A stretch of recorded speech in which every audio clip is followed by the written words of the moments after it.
and welcome to this videocast and podcast for subscribers to davidicke.com. Bit of a different location this week and for the next few weeks because I'm in Australia, Perth at the moment, on a speaking tour. But even from this distance, across the other side of the world, I can smell the stench of what has been going on with Tony Blair and the Chilcot report and all that's come out with that. And also the way Hillary Clinton has been protected from prosecution by the system that she serves in the form of the FBI. And in so many ways, those two stories are connected. It's been said that the Chilcot report was damning.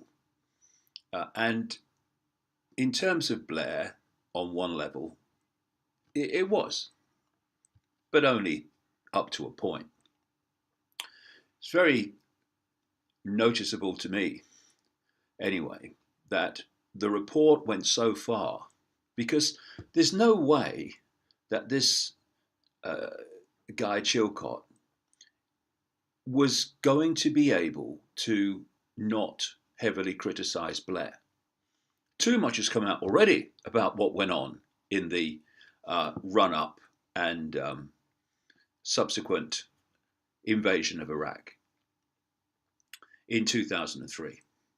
So there's no way he could stand up and say didn't find anything. So he had to be damning on one level, or his credibility would have been down the plug hole. But what it seems to me, he's gone so far, but then seriously stopped when entering any area that would provide an open and shut case for prosecution of Blair. And if you notice, I sat here the other night and watched the press conference of the head of the FBI talking about Hillary Clinton and this email security scandal. And he was damning in many ways because he could not have, he couldn't have been not damning because his credibility would have been down the same plug hole.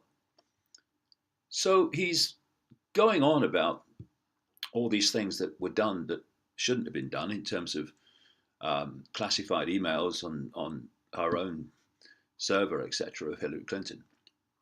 But then, just like Chilcot, stopped before entering that realm where she should be prosecuted. So it wasn't so much what was in the Chilcot report for me.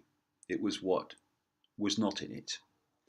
And what was not in it was never going to be in it, because that would have gone into realms where people like public servants like Chilcot, actually system servants like Chilcot, were never going to go. So I'm just going to go through the story, which I've been researching now ever since it happened, and fill in what Chilcot didn't say, and therefore put what he did say into a completely different context, and also put into a context Blair's press conference reply, which I also watched here with my head shaking and my stomach not feeling very nice. It goes a long way back, but let's pick it up in September 2000. That was the month when an organization in America called the Project for the New American Century, known as neocons, neoconservatives, produced a document demanding that the United States fight, quote, multiple theater wars to regime change country after country. The countries they listed included Iraq, Libya, Syria, and others, and included a desire for regime change in China. So, who were these people? Well, they included Donald Rumsfeld, who a few months later would come to power with the Bush administration as Defense Secretary. They included Paul Wolfowitz, who became Deputy Defense Secretary. They included Dov Zakheim, who became the comptroller in charge of the entire Pentagon budget. And they included people like Robert Kagan and William Crystal, co-founders of this project for the New American Century. And many other people, Richard Pearl, who were the power in the Bush administration or in the background of the Bush administration, which came to power in January 2001. Also in this document, in September 2000, was the point that this process of transformation they were calling for, in other words, this regime change of country after country with multiple theatre wars, would be slow in happening, absent, this is the quote, absent some catastrophic and catalyzing event like a new Pearl Harbor. So they come to power a few months later, and 9 months after they came to power, 1 year to the month after they produced that document, the United States had what Bush called the Pearl Harbor of the 21st century. As a result of that, they have launched into this so-called war on terror, war of terror, in which they've been picking off country after country on that very list that they published in September 2000. And of course, on that list was Iraq.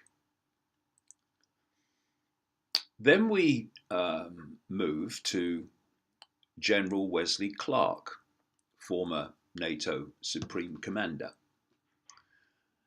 He went on a television program in 2007, kind of alternative TV program. And he described what he experienced immediately after 9/11. A 9/11 official story, of course, that is a nonsense and obviously, clearly, is not what happened and what was behind it. Anyway, Wesley Clark told this television program that a few days after 9/11, he was at the Pentagon, controlled now by these neocons from the Project for the New American Century. And he met Rumsfeld and Wolfowitz, and then met a general he knew in the Joint Chiefs of Staff, as they call them. And he said this general told him, this is a few days after 9/11, that they were going to invade Iraq. No one's mentioned this in public. I mean, we're talking about 2001. So he said, why are we going to invade Iraq? And the general said, I don't know. Maybe we want to respond basically to 9/11, and that's all we know what to do. So Clark goes away, and he said he came back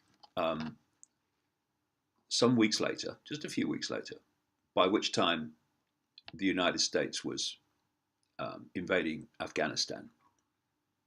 And he said he met the same general, the Pentagon, and said, why aren't we invading Iraq? I thought we were going to invade Iraq.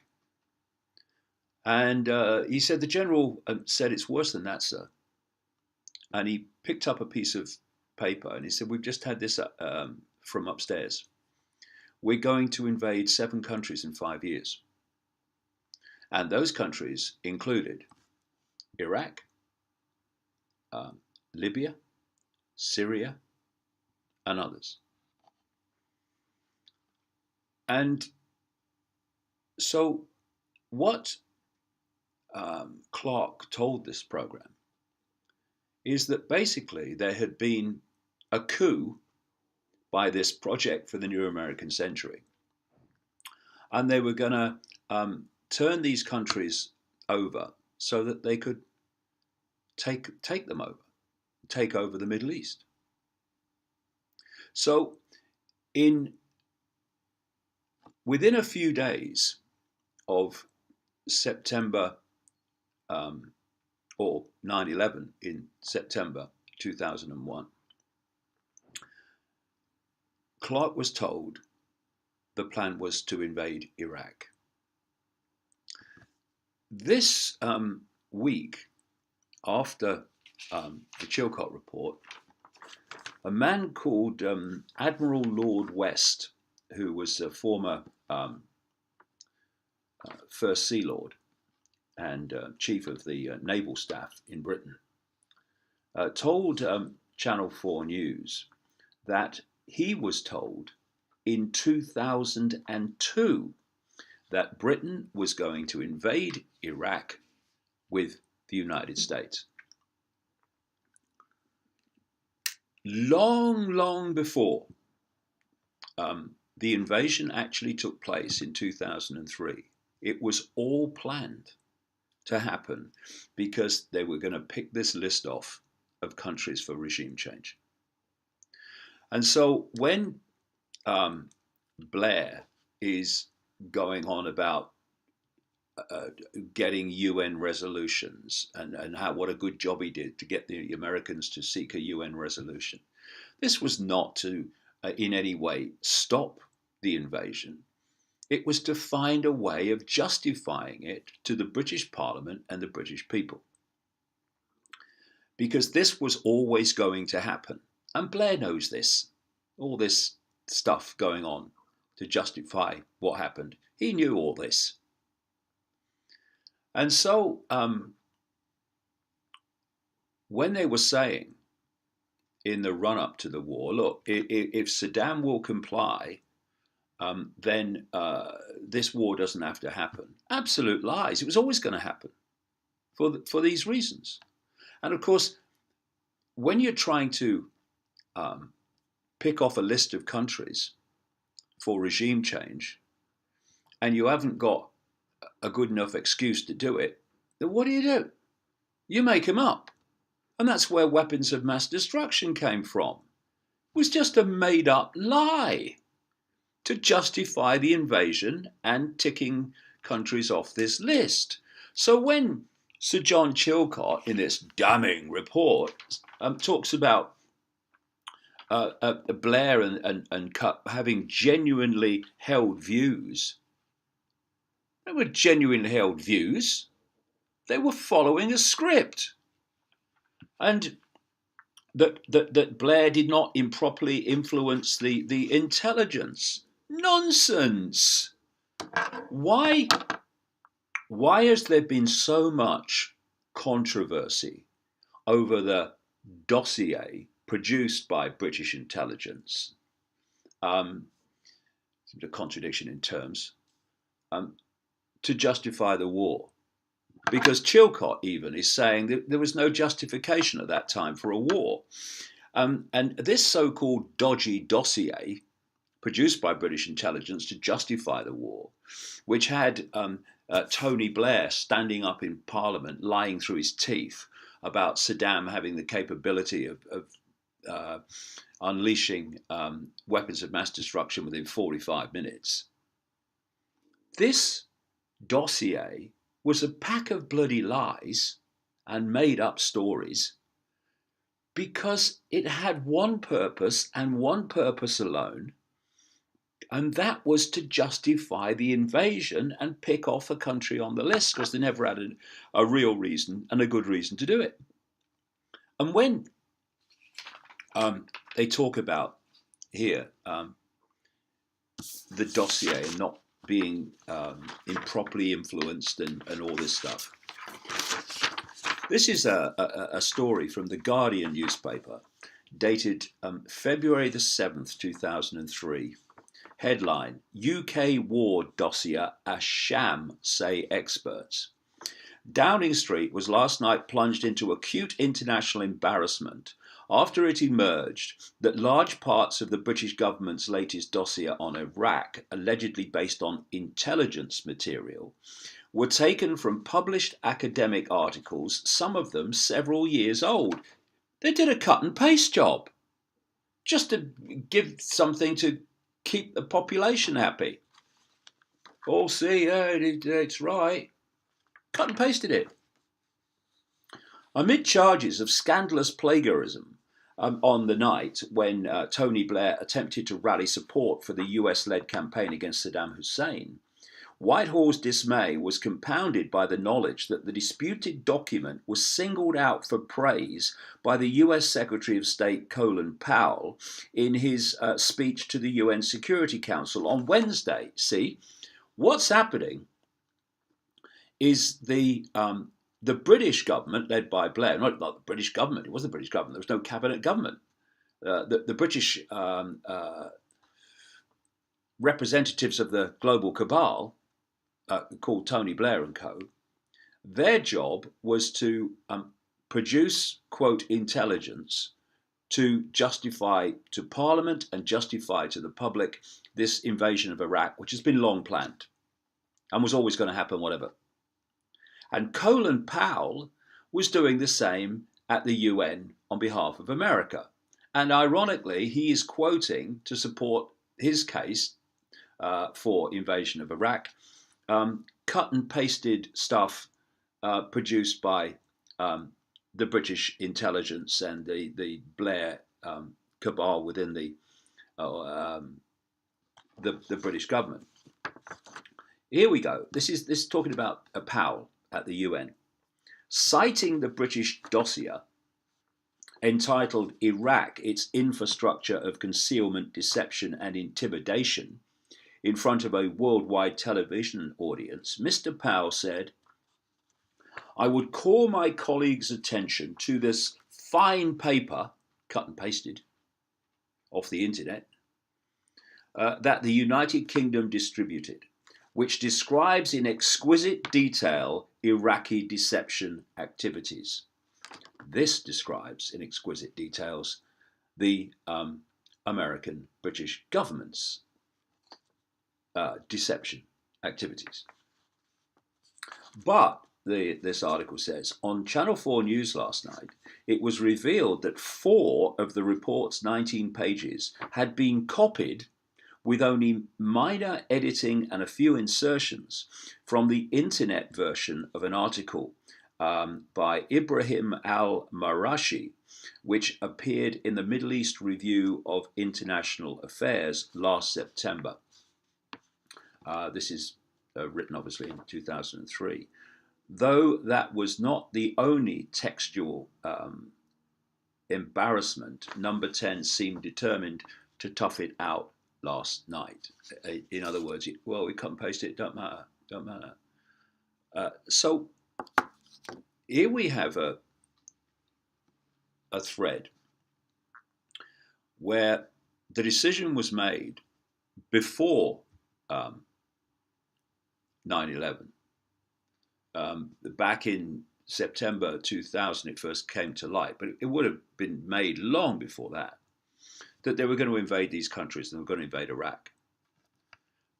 Then they got their excuse to start this war on terror, start picking these countries off in September 2001 with 9/11. And then they had to find the excuses through 2001, 2002, to the invasion in 2003 to justify what they were going to do anyway. And of course, the preparations had to start being made at least higher levels for what they knew was coming. And this is why, sorry about that, the computer went off. Anyway, never mind. Technology.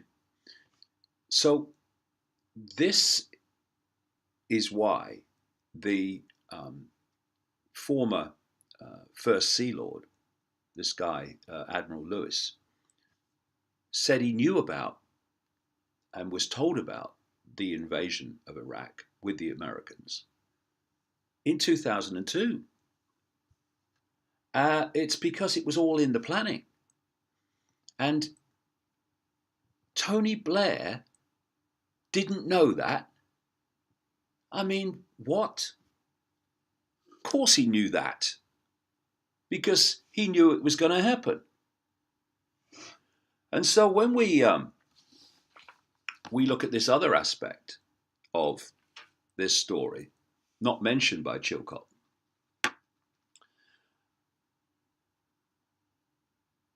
they were selling a lie to justify an invasion.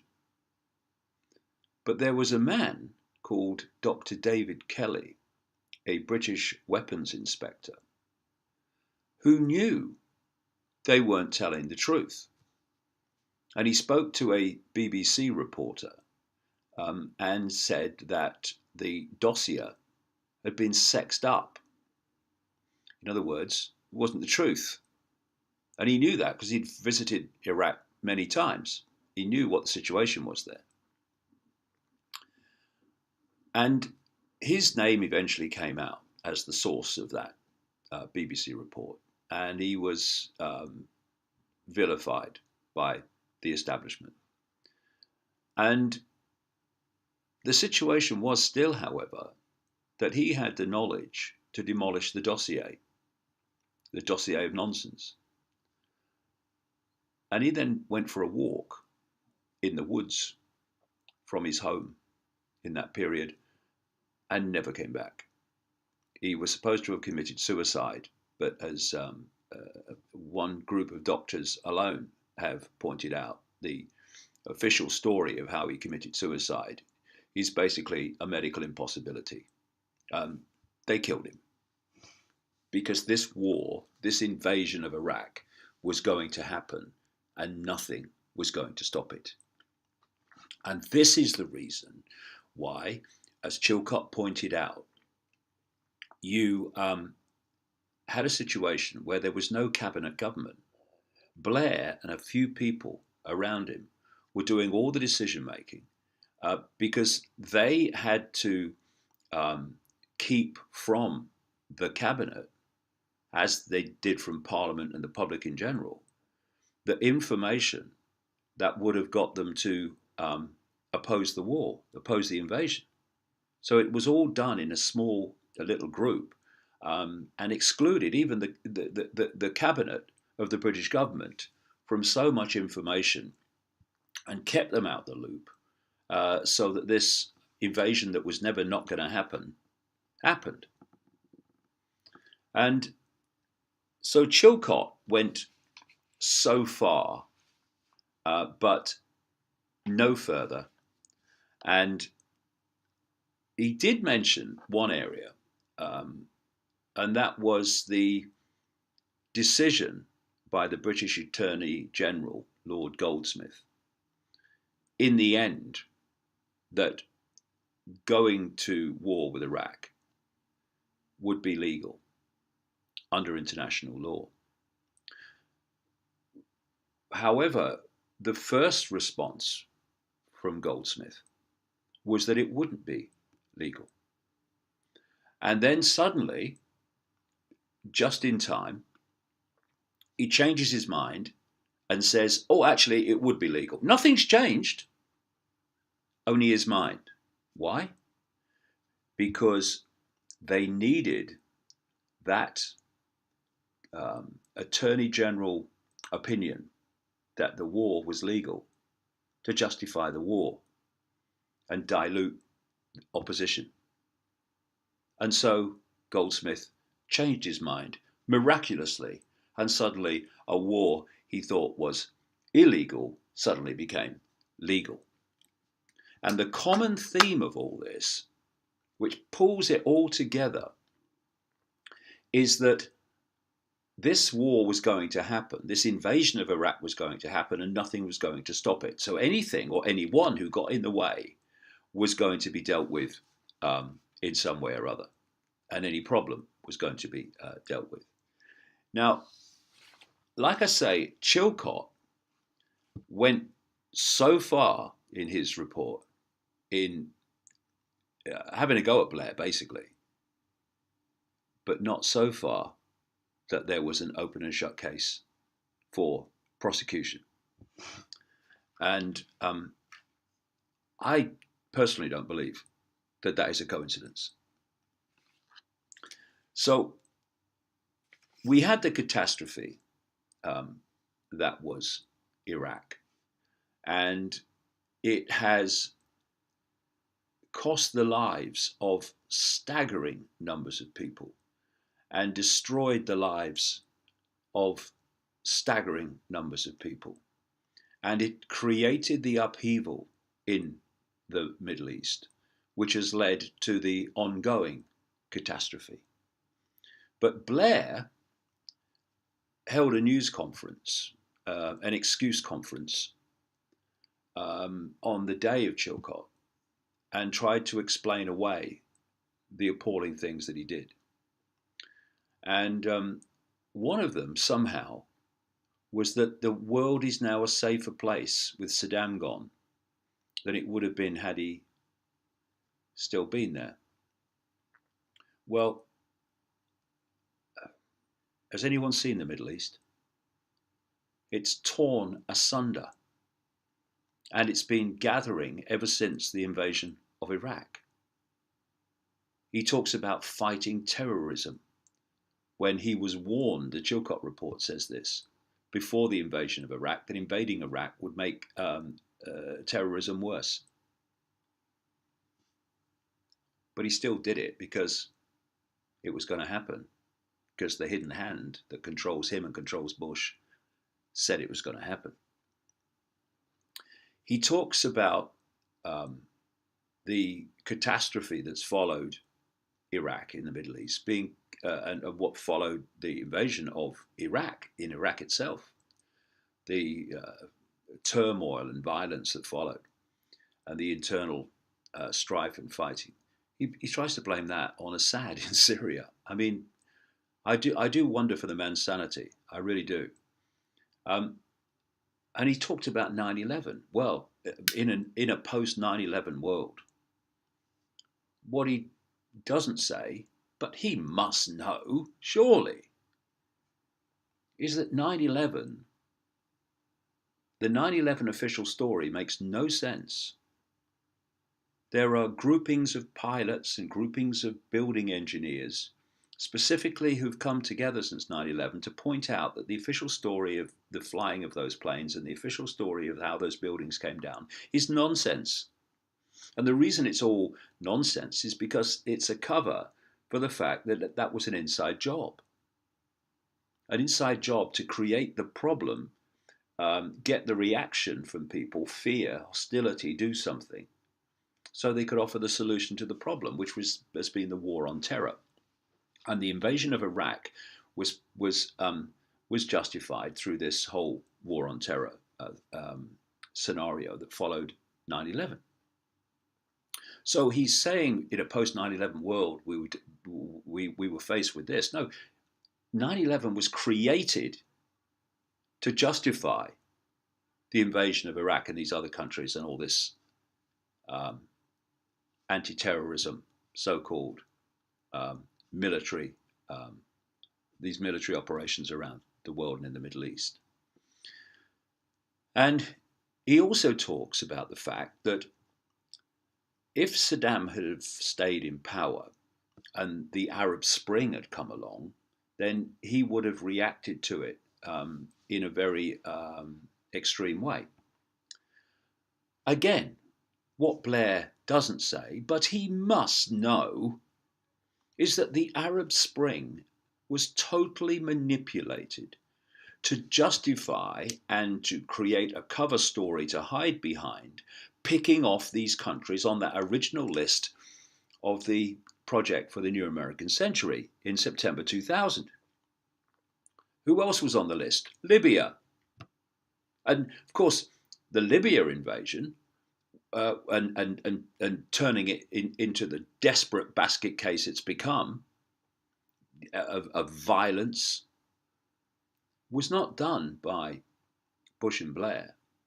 It was done by Cameron and Obama and NATO. But even though they're different names and even though they're different parties, they're picking off countries on the same list going back to September 2000 because the hidden hand works through all parties. And so now, having done that to Libya, they go into Syria, which was also on the list for regime change. And Assad hasn't gone, which has caused them a lot of trouble and a lot of delay. But what you're looking at is this hidden hand pushing the world in a certain direction. And these puppets like Blair and Cameron and Bush and Obama, just front men to sell it and to implement it. And of course, someone like Chilcot isn't going to go into any of this stuff.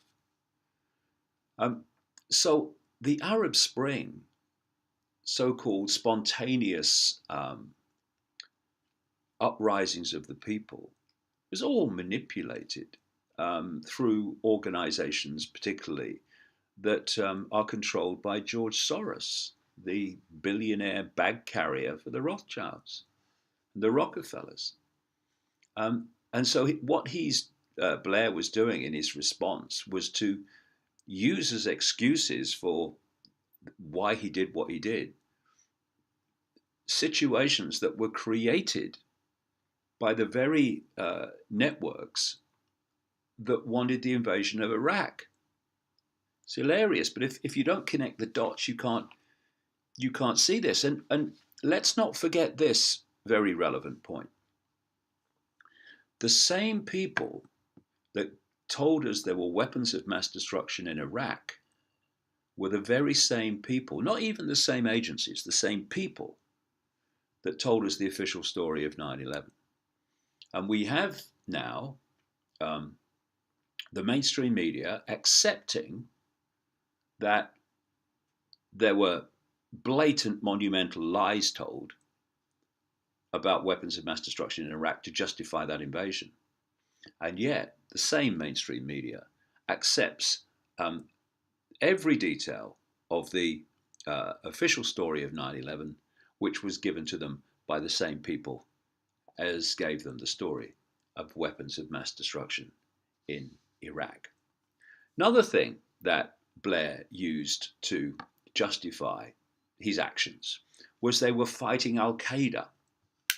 Well, a guy called Zbigniew Brzezinski, who was Jimmy Carter's national security advisor, has admitted that he and the Carter administration funded, trained, and armed the so-called Mujahideen in Afghanistan to cause problems and threats to the Soviet satellite government in Kabul at the time, it's in the 1980s, in Afghanistan, to lure the Soviet Union to invade Afghanistan to protect their government. And Brzezinski said they wanted to give the Soviet Union their Vietnam, quote. And of course it worked. A million Afghans died, but who cares to these people? And the long war in Afghanistan was massively influential in the fall of the Soviet Union. But the Mujahideen that were funded, armed, and trained by the Brzezinski United States and the Reagan-Bush administration after that went on to become Al-Qaeda and the Taliban. And Robin Cook, a former Blair foreign secretary who resigned over the invasion of Iraq, actually said that Al Qaeda means the base, because Al Qaeda was made up and created originally from those with their names on a CIA database of Mujahideen fighters, which they had funded, armed, and trained into being. It was extraordinary for someone who's researched this for decades, this whole hidden hand manipulation and direction it wants to go, to watch that Blair justification speech where he's pulling in all these things that have actually been created by those that controlled him to justify actions in Iraq. And he must know. So what he then did in this reaction was to then give the official story of the war on terror and started lecturing us on what should happen now after what he's done before. And we had the extraordinary sight then of the current British Prime Minister, David Cameron, standing up in Parliament to respond to the Chilcot report, and much of it was justifying US-UK invasions of countries, particularly towards the end. Because these people all answer to the same masters, the same web, the same network. And Blair is being protected from what should happen. He should be in a court of law, facing the consequences of his actions. Because those who serve the system are protected by the system.